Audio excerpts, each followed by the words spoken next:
Welcome to the Side Hustle to Small Business podcast powered by Hiscox.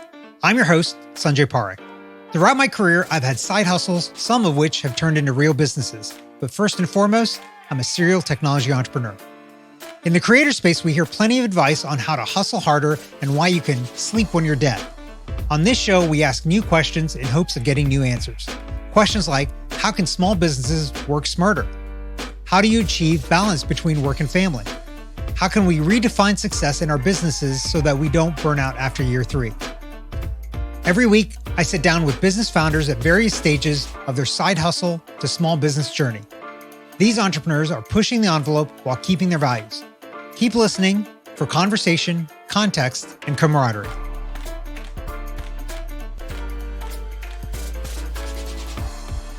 Hi, and welcome to the Side Hustle to Small Business podcast. Today, we've got Keith Williamson with us, who's a operations and project management expert. And we're going to talk to him about his side hustle that he's launching right now. Keith, welcome to the show. Thanks for having me. Appreciate it. So I'm excited to have you on because project management, operations, all that stuff is obviously very critical to entrepreneurs and small businesses, but you're doing that as a small business, as a side hustle yourself. So first, before we start talking about that, give us a little bit about your background and what got you to where you are today. Yeah. So when I introduced myself, I described myself as a project manager by passion. My journey, I have a specific memory of being in middle school, and every middle schooler I know has a band, right? Right. And so I took on the role of manager. I was the band manager. I was like, hey, let's have a meeting about this. What are we going to do? How are we going to do this? And I loved that. And as every middle schooler does, forgot about that until you look back on your life and you realize, oh, that was a key moment that revealed something about who I am. Right. And so, we were mentioning my undergrad is actually in dance as a dancer. But I realized I did not have the passion to perform, which as a guy dancer, you don't need a whole lot of passion to perform. But what I really was intrigued by was making sure that all of the dominoes were lined up for opening night. For my friends who were pouring their heart and soul into their performance, to not have that go well because somebody didn't push play at the right time broke my heart. Yeah. And so then that led me into kind of looking back on it, it was project management, but project management in the live entertainment space. So they call that stage management, technical direction. They have different words for it, but that's what it was. Those were that was the framework that I was operating in. Got married, wanted to start a family. I don't know if you know this about live entertainment, especially in the nonprofit space. Not a whole lot of money in it. It's great. I love it, and I still love it to this day. But to be able to support a family and then to be able to be present as a person, as a husband, as a father, just wasn't, that lifestyle wasn't really in the cards for me. So I shifted to project management, still in the creative space with a design and creative studio. And I've been doing that for a while. And just honing that project management skill and that operations framework ever since. It's an interesting change that you've made there, right? From a dance degree into project management, right? Yep. Is there anything that has crossed over for you? Anything that you've learned in terms of lessons with dance that actually applies to what you're doing now? Oh, that's a great question. Yeah, actually. So any art form, any performance art at least, you spend an inordinate amount of time practicing. When I was in college, I would be in technique classes for 6 to 8 hours a day, and then another 4 hours of rehearsals on top of that. For all of that in preparation for a performance where the piece, you might be in one piece in a 2-hour show. You might be in one piece. You might be on stage for 2.5 minutes, right, at most. And so, what that taught me and how that influenced how I think about project management and operations is building the muscle memory is important. You spend the time, you put in the reps, so that when the performance comes, which is the part that honestly, anyone that I've ever talked to that has been a performer and loved it, they love the performance aspect. But that performance aspect only exists when all of the preparation is on muscle memory. when they know what's coming and they know what to expect, and they know that their fellow cast members are going to hit their marks, going to do their things flawlessly. That amount of preparation comes from months and hours and just over and over and over again. Yeah. And then you step on stage and you can let that run on autopilot, and you can be in the moment, and you can focus on what is making this particular live performance special. Yeah. And so that's what I try to bring. Like the way I describe it for my designers is that means that all of the, business processes like pipeline, file organization, asset organization, how we craft our briefs, all of that is muscle memory. They know what to expect. They know, hey, when something comes in, it's going to be in this folder on the server. This is the file naming convention. They don't have to think about any of that. All of that is just there. They can be present in the moment and bring what brings them alive to it. They can focus on what brings them alive, which is designing, which is creating. Yeah. So how did you make that move then for yourself? Because, project management, operations, like all that stuff, people go to school for that. Mm-hmm. They learn a lot of stuff. They take classes, all of those things. How did you start building up the kind of knowledge base and experience to be able to do that effectively? So I had a friend. So I was, looking to make this transition, and this is probably 15 years ago or so, 20 years, not quite 20 years ago. I had a friend, she and her husband were running an agency here in Atlanta. And her husband was the creative director, the executive creative director, and she was the business mind. Like she's the admin. She's fantastic at what she does.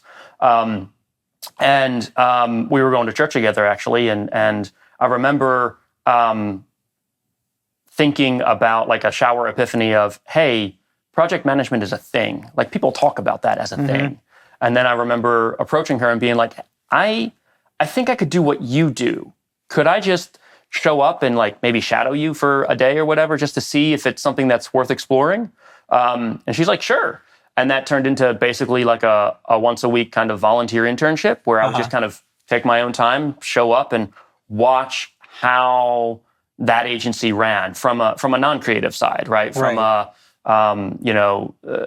What does it look like to set up the timeline? How do you think about engaging with clients? What are the gotchas that we need to be on the lookout for in terms of costs or things like that? After about six months of that, I was like, yes, this is what I need to do. Yeah. And at that point, they had recognized a need and said, hey, do you want a job? I was sure. Yeah. And so that really is where I started. And then from there, Google is a friend, right? So I just Googled project management, found the Project Management Institute, started reading a bunch about how to lead teams. What does it mean to lead a team? Who is on your team when you're a project manager? Like just kind of all of that stuff, and really dove in deep on that. Yeah. So now you've got a full-time gig, but you're doing this side hustle of doing it for yourself. So what's kind of motivating you to do that? A couple of things. One is I'm ready for more complex challenges, and my current full-time gig, they're fully aware of this. They are on board. They're phenomenal people in terms of just being supportive of my individual growth. So that's awesome. The problems that I have been solving at my agency, I have solved them. We know what's coming. Almost to the point where I can script the answer, right? So, hey, we're gonna kick off. Okay, great. 3 months, we're gonna have this kind of conversation. They're gonna say this. We're gonna say that. This is what we're gonna do, and it's beautiful, right? Right. There is confidence that comes from that. There is an ability to kind of like feel like you know what you're doing. Yeah. But I also have a deep desire to get better every time. Yeah. And I firmly believe that that the only way you learn is by making mistakes. And so I want to make new mistakes. Like, I'm not scared of making mistakes. I want to make new ones. And so I'm looking for things that are more complex. That is twofold. That is project management or operations in a different context. And then it's also running my own business, which I've really never done before. So that is super scary. Yeah. So let's talk about that. That was going to be one of my questions. So this is your first time ever running your own thing. Never did anything entrepreneurial as a kid or anything else like that. This is the first time. That's it. I've always worked hard. So I worked my way through, college as a block mason. And so that's carrying heavy things over and over again. It's digging holes, it's getting dirty, which is great. It's fantastic. And I would highly recommend it for everyone. But I've never taken the leap. It's always intrigued me. I've also always been scared of it. If I'm honest, I've been really nervous because it feels like a more pronounced verdict on your success or failure, if that makes sense. If you're working for someone else and you have a job, you can, all of the risk of your job going away, of your financial provision kind of going away, that's hidden. When you're in for yourself, if the clients don't come in, it's easier to interpret that as a verdict on who you are and your effort and your things. Right. And that's an interesting perspective to think about it that way. The alternate, though, is that when you're working for somebody else, you have no control over your destiny either, because it's up to them to decide if you stay or you go. Whereas when you're doing your own thing, it's up to you to decide that. Right? Yeah. Did that play at all into your kind of thinking about this? Or was it just this fear of this is kind of a decision on me versus, a decision that somebody else makes? So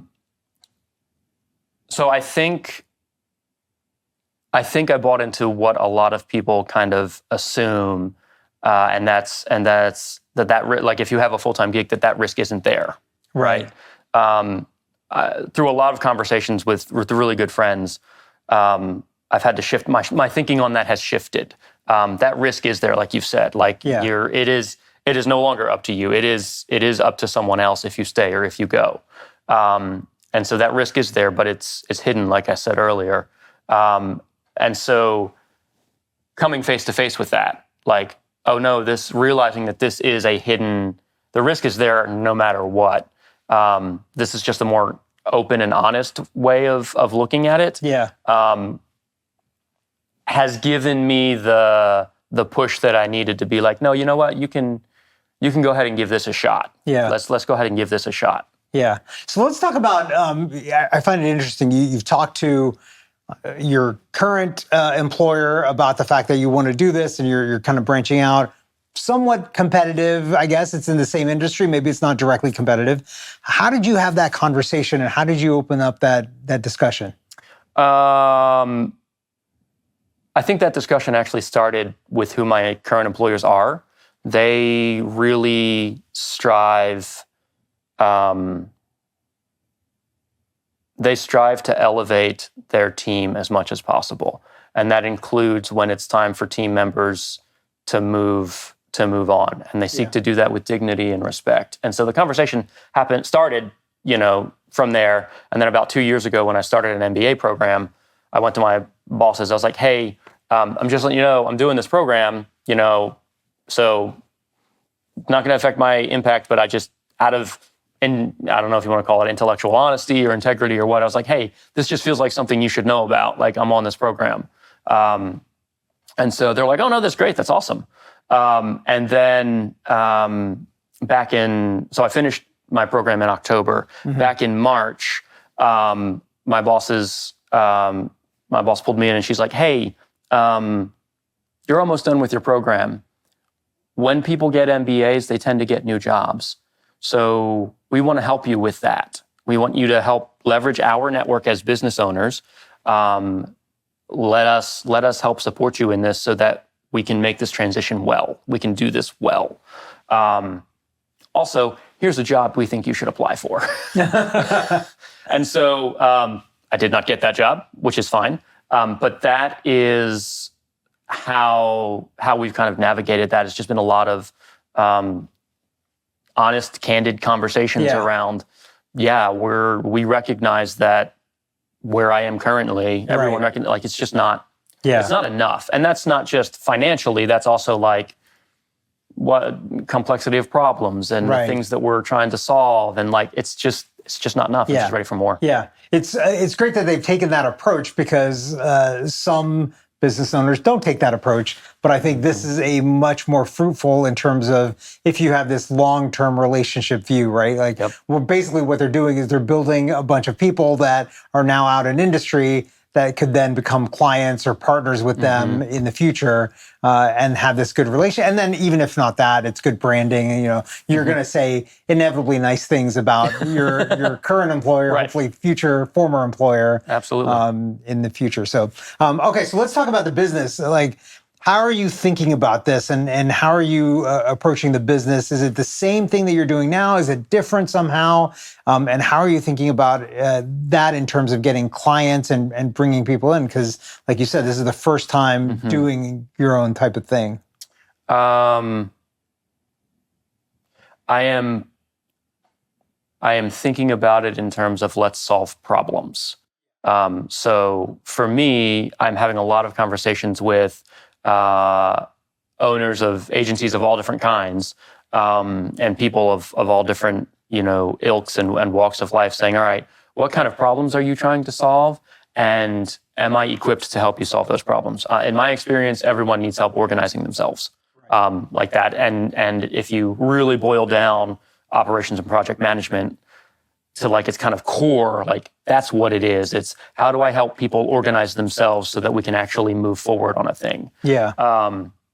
And so I am, looking at it in terms of, is there a specific problem that you need solved? And then how can I step in and solve that problem for you? Whether that is, and that's a myriad of techniques or tools that we can use to help us solve that problem. But that's really how I'm looking at it. Yeah, interesting. Okay, let's, one thing that you said is kind of sparked a thought in my mind, because when you started talking about dance, you were like, well, it's not a great industry to be in if you want to have kind of work-life balance, right? You want to be present and have a family life and everything. Okay, then you got a job, so you could have that balance. Now you're starting your own thing, which potentially moves you away from that balance, right? So how are you thinking about that in terms of work-life balance? Because like you said a little while ago, it is all kind of up to you, at least in the early days when it's only you as the entire company. Eventually, maybe that changes when you have more people, but everything is on your shoulders. And a lot of entrepreneurs, then we end up working a lot more hours. Balance is not necessarily, it's a different thing, I think, for entrepreneurs. So how are you thinking about that for yourself as you move forward? Yeah. I am a huge kind of DIY and project nut as well. And so there is a YouTube maker that said something years ago on one of his podcasts that I remember every time this question comes up. He says that he thinks of balance not as a noun, not as a thing, but as a verb. So he's not trying to achieve balance, the thing. He's talking about balancing. And so balancing for him as a small business owner and as he's a dad with 4 kids as well.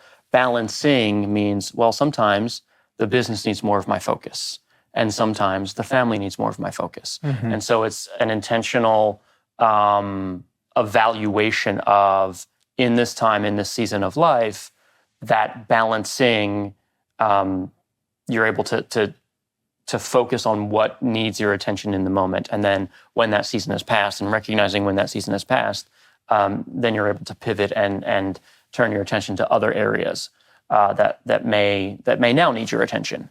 And so I've always remembered that, because I think that is a much more helpful framing. Like, it's not work-life balance is not a static state. It's an active tension. And so the tension between those things is really, that's where life happens. And that's kind of where the beauty is. Yeah.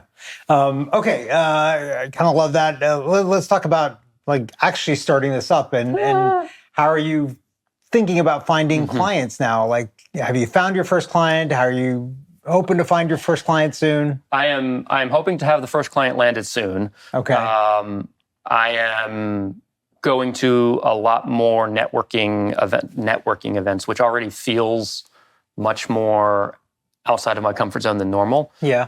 That's a whole conversation we can have too.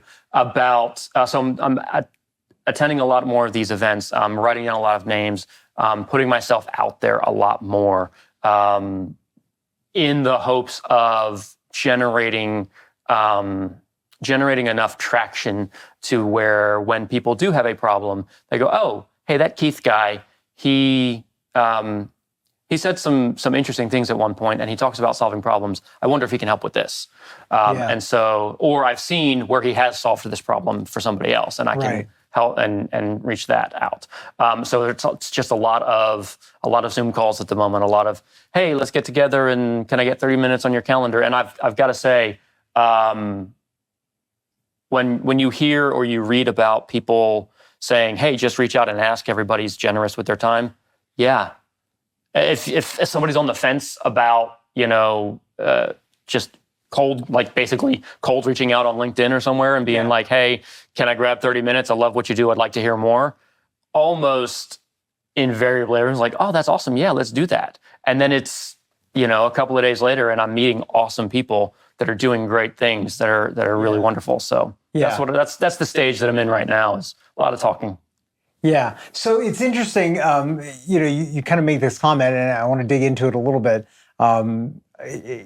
Going to networking events is outside of your comfort zone. Are you naturally an introvert or an extrovert? Like, what are you? Because generally entrepreneurs, even if you're an introvert, you kind of got to be an extrovert, because you got to get out there. You're the face of the company, and you've got to meet people, and you've got to do all of those things. So where are you in terms of that? Give me a cozy hoodie in my room all day long. I love just I'm a homebody, right? I am definitely an introvert. Yeah.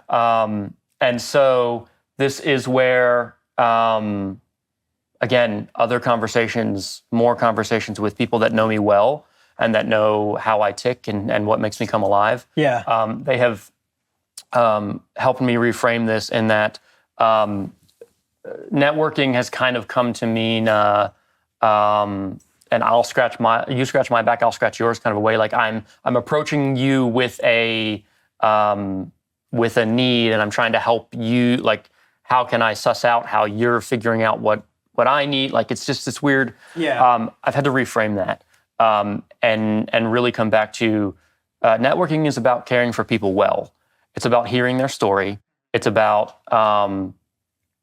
reminding them.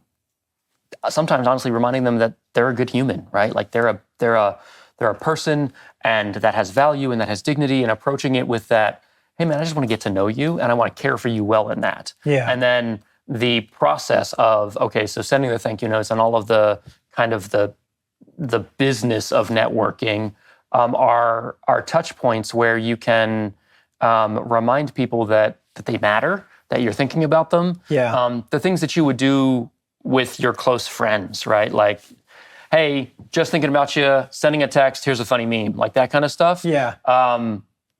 That's what you're doing. You're just doing it for a broader swath of people. Right. And so that reframing of it's not about warming up a network to find something for me. It's about how can I care for people well in whatever they're going through. Yeah. In the context of building a business, it's solving business problems for them, but we can still do that with dignity and respect. Yeah. Is there something that you've done or you're doing that is particularly different or unique in terms of networking that you've seen that's been successful? Not that's been successful. What's been spectacularly unsuccessful then? I don't know. It's still early, right? Yeah. So I love handwritten notes. Okay. I have 4 kids. All of them love getting things in the mail. It doesn't matter what it is. It could be junk mail, but all of them love getting things that are addressed to them. And so one of the things that I have started doing, which is actually much more challenging than it probably used to be, is sending physical thank you notes. Yeah. Right? Like just the effort of finding a mailing address for some of these things, because everything's online, right? Everybody's like, your online presence is, yes. But finding a physical mailing address and sending a physical handwritten thank you note, I just think it's another way that we're able to get off of our screens and into the the real world, the physical world. I happen to be using seed paper. Apparently there's this product out there where they when they're making paper, they put seeds in it so that you can take that and you can actually plant it and have, my version is basil, so that you can have something that you can grow. So it's just a little extra outside of the ordinary than just something that's going to be, maybe held onto for a week or whatever and then pitched. It's going to be something that you can then grow out of. So don't know if it's working, but that's what I'm doing. No, nobody's responded back to your thank you notes at all? Someone said they got the thank you note and they're excited to try it because she's wanted to try seed paper for a while. So I haven't heard if that was how it's been. I know we did a test with my youngest and they are starting to germinate. So it does work to some degree. Yeah. But the fact that she reached out now we'll probably remember that you're the one that sent her this first one that she ever tried ever. Is probably something that's going to stick with her. So that's an interesting approach. I've heard the physical thank you things before, but I've not heard of this kind of idea of making it germinate. So that's pretty neat. What else? Like thinking about the business, like is there stuff that you've been kind of wrestling with, thinking about? Are there tools and things that you're like, okay, I need to build my toolbox to get ready for this? Like, how did you prep to get to this point of launching your own thing?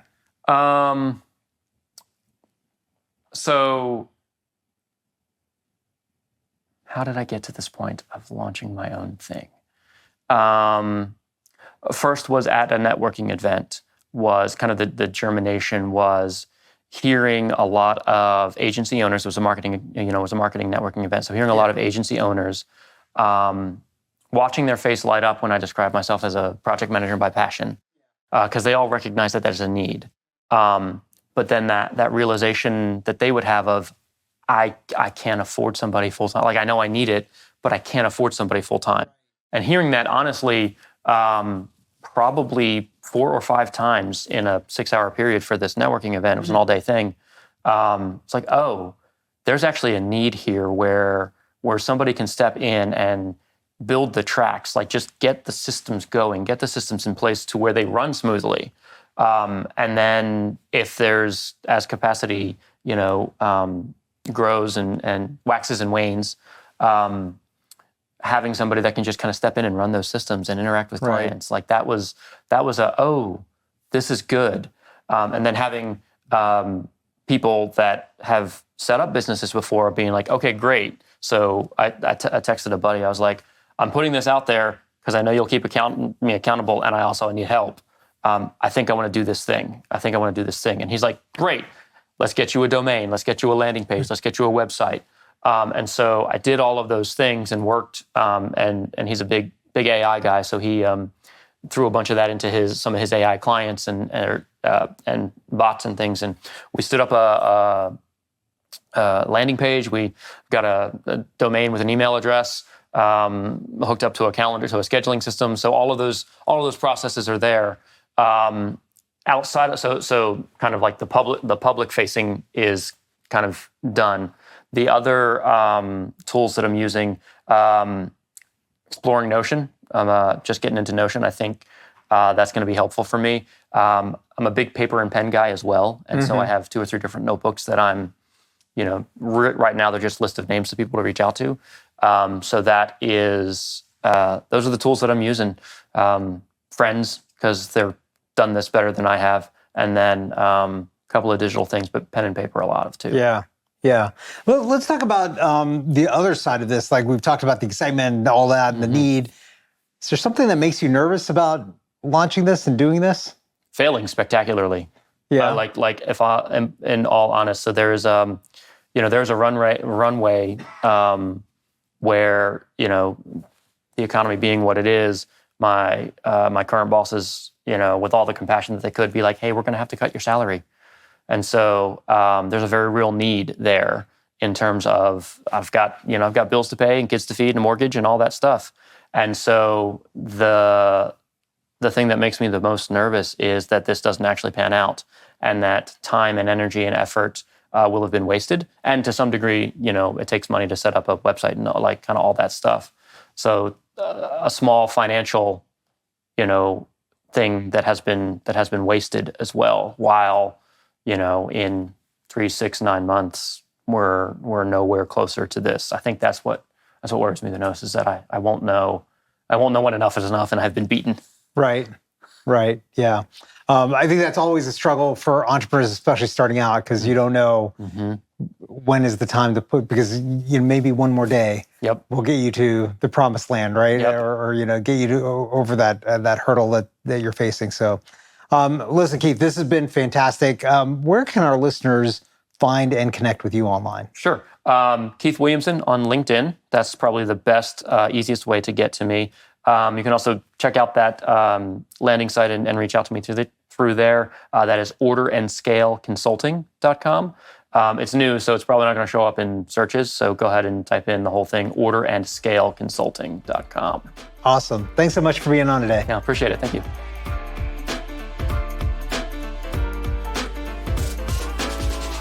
Thanks for listening to this week's episode of the Side Hustle to Small Business podcast powered by Hiscox.